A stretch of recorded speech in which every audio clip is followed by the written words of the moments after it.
Et manifestement, Bruxelles ne prend pas vraiment au sérieux le redressement rapide que la France a annoncé. Bonjour Marc. Marc Vigneault, journaliste à l'Opinion. Je vous entends pas très bien. Bonjour Marc. Est-ce que vous m'entendez? Ouais, c'est mieux là. Dans ses dernières prévisions économiques, la Commission européenne nous a dit hier que la croissance serait plus bas en France et que le déficit serait plus élevé pour cette année 2025. Est-ce que c'est Bruxelles qui est trop dark ou est-ce que c'est le gouvernement qui est au contraire trop optimiste? Franchement, là, pour le coup, on parle de 0,6% de croissance pour Bruxelles et 0,7% pour le gouvernement français. C'est quand même l'épaisseur du trait. Après, la Commission fait une projection de déficit qui n'intègre pas forcément toutes les informations qu'a le gouvernement. Lui dit, je tiendrai ma cible à 5,4%. Ça peut atterrir à 5,6%. Franchement, la différence n'est pas énorme. Moi, j'aurais tendance à croire que le gouvernement veut atteindre sa cible de 5,4%. Il a fait 5 milliards de gel, de surgel il y a quelques semaines. Il y a un nouveau comité d'alerte prévu le 2 juin, enfin le 2 juin, pardon, en juin à Bercy. Et évidemment, tout ça, la Commission ne le prend pas en compte. C'est un calcul politique inchangé.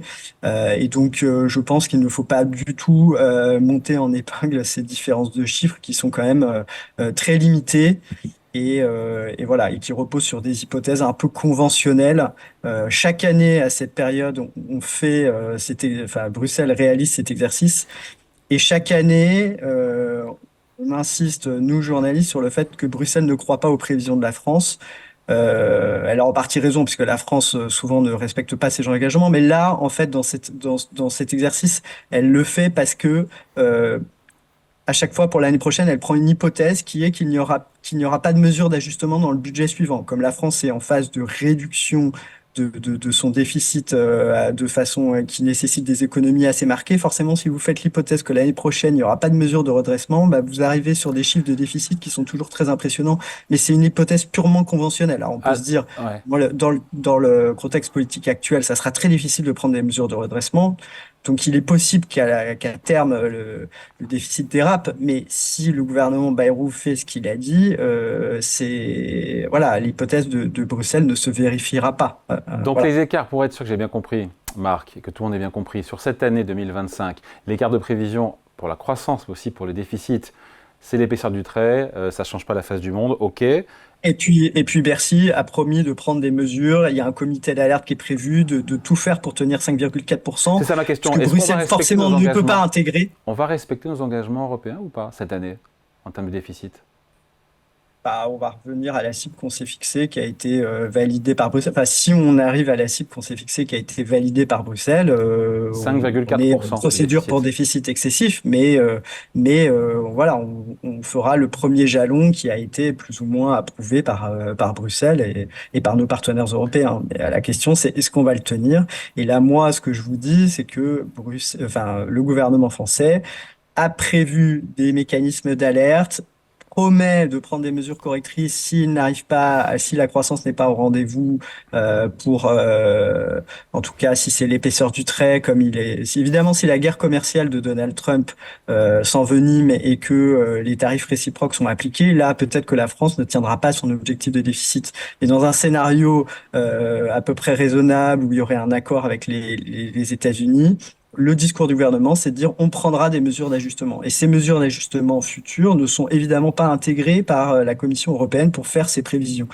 Moi, pour l'instant, j'aurais plutôt tendance à dire que c'est l'épaisseur du trait pour 2025 et que le gouvernement a prévu de corriger ce petit décalage s'il devait y avoir et que ensuite on a des titres un peu Bruxelles ne croit pas au plan de la France parce qu'on regarde les chiffres de 2026 et là c'est une hypothèse totalement conventionnelle qui est de dire il n'y aura pas de mesures de redressement dans le prochain budget puisque par définition ils ne connaissent pas le prochain budget et donc ils font une hypothèse voilà de pur économiste de pur papier et voilà on peut penser que le gouvernement de François Bayrou va tomber, qu'il n'y arrivera pas à le faire. Donc, dans ces cas-là, Bruxelles aurait raison.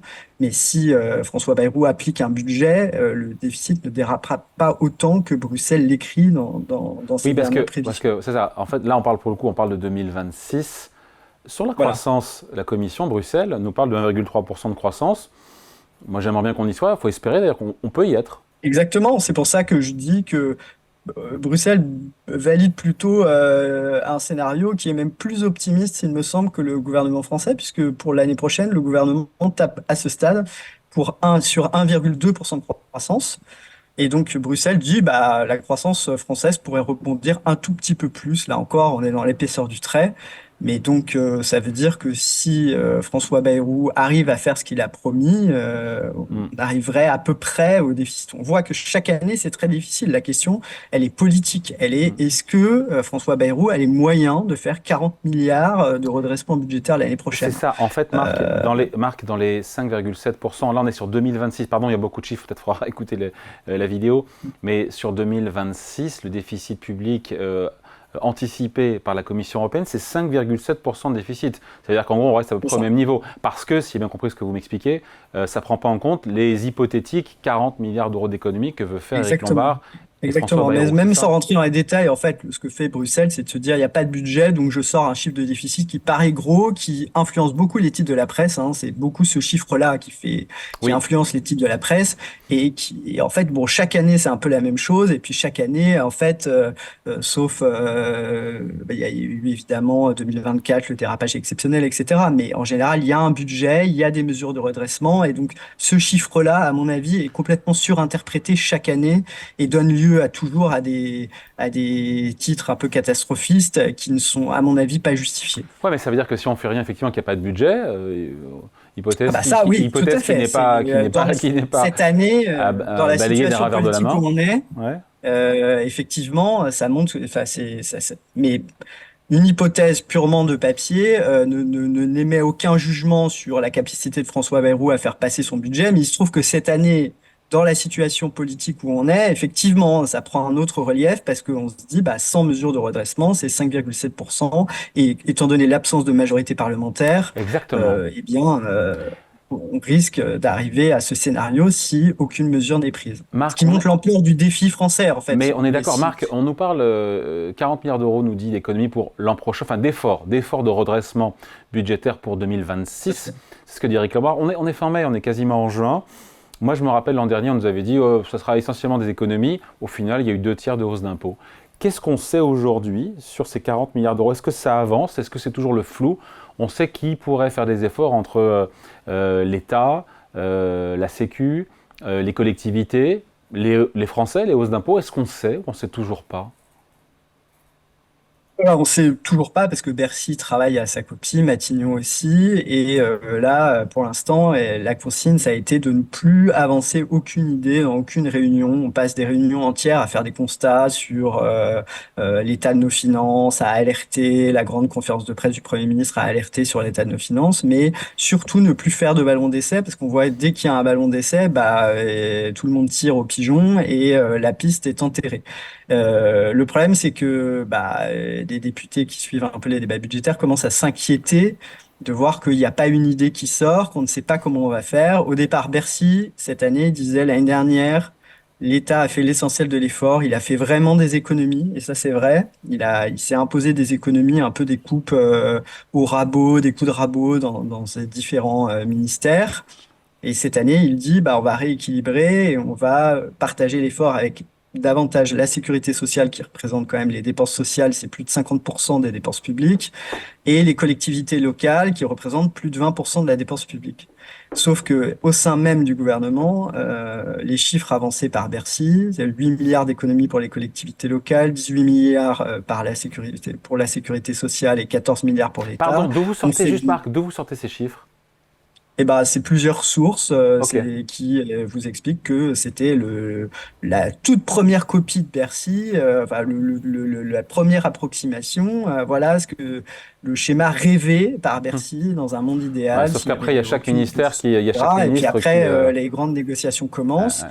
Mais l'idée, c'était de dire l'État a pris beaucoup plus que sa part l'année dernière.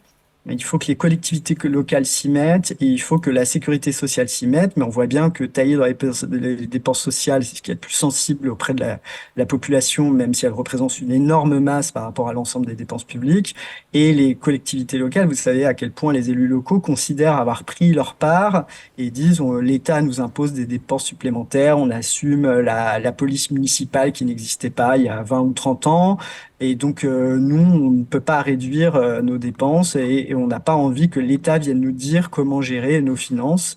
On a le principe de libre administration et donc, évidemment, en général, les ministres qui s'occupent de ces secteurs prennent un peu le parti de sa clientèle électorale, de leur clientèle électorale, et donc disent effectivement, il faut pas faire. Les collectivités locales investissent beaucoup dans l'économie française, c'est elles qui font 70% de la dépense d'investissement, donc il faut surtout pas y toucher, ou il faut limiter la facture, et voilà. Et donc c'est extrêmement dur de répartir déjà en 3 blocs État, collectivité locale, sécurité sociale, On sort à quand, les Marc? coupes On sort à budgétaires. quand les 40 milliards d'euros? Qui fera l'effort entre les Français et les différentes administrations? Alors, François Bayrou a promis que son plan serait révélé d'ici à la mi-juillet, avant le 14 juillet. Normalement, il doit donner des idées à ce moment-là. Mais la crainte de tous ceux qui travaillent à préparer le budget, c'est que si rien ne sort d'ici là, si ne veut surtout rien mettre sur la table, Bercy et Matignon, eh bien, le jour où ils vont révéler leur plan, c'est pareil. Les oppositions s'agrègent et donc que ce plan soit un peu refusé. Après, il y a l'été et puis on arrive au moment de la préparation du budget, donc c'est extrêmement compliqué. Eh Chacun ben, a sa petite on n'est clientèle on n'est électorale, pas chaque sorti de parti l'auberge, défend. Marc. Ben non, on n'est pas sorti de l'auberge. Ça, c'est le moins qu'on puisse dire, David, effectivement. Alors après, l'année dernière, il y a eu tout un psychodrame et à la fin, il y a eu un redressement budgétaire quand même. Il y a eu Ouais, deux tiers des de hausse mesures, des d'impôts. hausses d'impôts. Deux tiers de hausse Non, d'impôts. mais bien sûr, mais ça peut être des hausses d'impôts. Mais alors, cette année, la promesse du gouvernement, c'est de faire beaucoup moins de hausses d'impôts, de dire la partie hausses d'impôts, ça sera touché à des niches fiscales qui sont pas forcément très justifiées. Il n'y aura pas la reconduction des 8 milliards d'impôts sur les sociétés exceptionnelles imposés aux très grandes entreprises. Il n'y aura pas d'augmentation de cotisation pour les entreprises. Enfin voilà, On ils sait ce qu'il n'y aura défendent pas, mais on ne sait pas énormément encore ce la qu'il y aura. compétitivité des entreprises françaises. Ils disent, en tout cas dans le discours, qu'ils ne toucheront pas à la compétitivité des entreprises françaises dans le contexte où les États-Unis sont de plus en plus agressifs et la Chine également. Et donc voilà, après la question c'est est-ce qu'ils vont arriver effectivement à faire des économies et derrière chaque dépense publique, il y a un chien qui aboie en disant ça, c'est les dépenses que moi je touche et donc si vous coupez, eh bien, je vais être moins bien loti l'année prochaine. Allez, merci beaucoup. Explication signée Marc Vigneault, journaliste à l'Opinion. Merci Marc, bonne journée. Merci David, Salut. bonne journée.